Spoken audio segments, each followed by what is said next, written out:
உள்ளாட்சி அரசு செய்தியால் இணைவோம். வணக்கம். உள்ளாட்சி அரசு செய்திகள் வாசிப்பது சரவணன். மக்கள் போராளியாக திமுக எம்எல்ஏ நாள் கார்த்திக் கோவை மாநகராட்சி அதிர்ச்சி. பொதுமக்கள் பிரச்சனைகள் தொடர்பாக திமுக சார்பில் மாநகர் மாவட்ட பொறுப்பாளர் நா கார்த்திக், சட்டமன்ற உறுப்பினர், மாவட்ட ஆட்சியர் ஆணையாளரிடத்தில் மனு.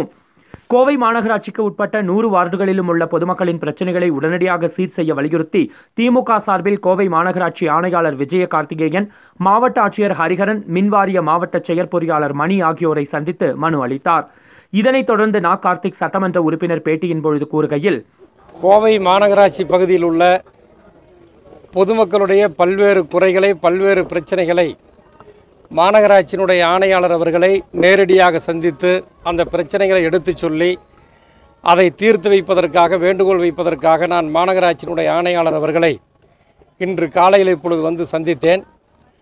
அதில் முதன்மை பிரச்சனையாக கருதப்படுவது 2006ஆம் ஆண்டு முதல் 2011ஆம் ஆண்டு வரை திராவிட முன்னேற்றக் கழகத்தினுடைய ஆட்சி தமிழ்நாட்டில் நடந்து கொண்டிருந்த நேரத்தில் 2010ஆம் ஆண்டு எங்களுடைய தலைவர், முத்தமிழறிஞர் தலைவர் கலைஞர் அவர்களும், துணை முதலமைச்சராக இருந்த எங்களது கழகத் தலைவர் அன்பிற்கினிய தளபதி அவர்களும் கோவை மாநகரத்தை பசுமையான ஒரு மாநகரமாக உருவாக்குவதற்காக, சுற்றுப்புற சூழலை பாதுகாப்பதற்காக பல கோடி ரூபாய் மதிப்பீட்டில் கிட்டத்தட்ட 9 கோடி ரூபாய்க்கு மேலாக நிதி ஒதுக்கி செம்மொழி பூங்காக்களை ஒதுக்குவதற்காக நிதி ஒதுக்கினார்கள். அது மட்டுமல்ல, பேரறிஞர் அண்ணா அவர்களுடைய 100ஆண்டு விழாவினை முன்னிட்டு பேரறிஞர் அண்ணா 100ஆண்டு விழா பூங்காக்கள் என்றும் அன்றைக்கு கட்டப்பட்டன.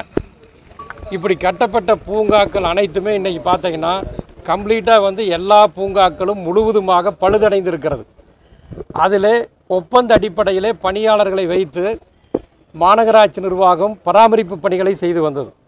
ஏனோ தெரியவில்லை, நிதி பற்றாக்குறையால் இந்த மாநகராட்சி நிர்வாகம் கடந்த 2 ஆண்டு காலமாக முற்றிலுமாக மாநகராட்சி நிர்வாகம் அந்த பூங்காக்களை பராமரிக்காமல், அந்த பூங்காக்கள் அனைத்துமே முட்புதர்கள் சூழ்ந்து கிடக்கின்றன. விஷப்பூச்சிகள் அனைத்தும் அந்த பூங்காக்கள் இருக்கிறது. ஆகவே பூங்காக்களை உடனடியாக பராமரிப்பதற்கு நடவடிக்கை எடுக்க வேண்டும் என்று கேட்டிருக்கின்றேன். அதை போலவே 80க்கும் மேற்பட்ட மயானங்கள், அதாவது ஒருவர் உயிரிழந்தால் அவர்களை கொண்டு அந்த உயிரிழந்தவருடைய உடலை அடக்கம் செய்யக்கூடிய மயானங்கள் அனைத்துமே மாநகராட்சி பகுதியில் பார்த்தீங்கன்னா எல்லாமே முட்புதர்கள் சூழ்ந்து கிடக்கின்றன. முட்புதர்கள் சூழ்ந்து கிடக்கின்ற காரணத்தினால் அந்த பகுதிக்குள்ள பிணங்களை அடக்கம் செய்வதற்கு செல்பவர்கள் அச்சப்படுகின்றார்கள். உள்ள தெருவிளக்கு இல்லை, அதே மாதிரி குடிநீர் வசதி இல்லை, உப்பு நீர் வசதி இல்லை, சாலை வசதி இல்லை, எதுவுமே இல்லை. அது மட்டுமல்ல, பணியாளர்கள் கூட அங்கே யாருமே கிடையாது. அந்த அளவுக்கு மயானங்களுடைய நிலையே ஒரு அவல நிலையாக காட்சி வைத்து கொண்டிருக்கிறது.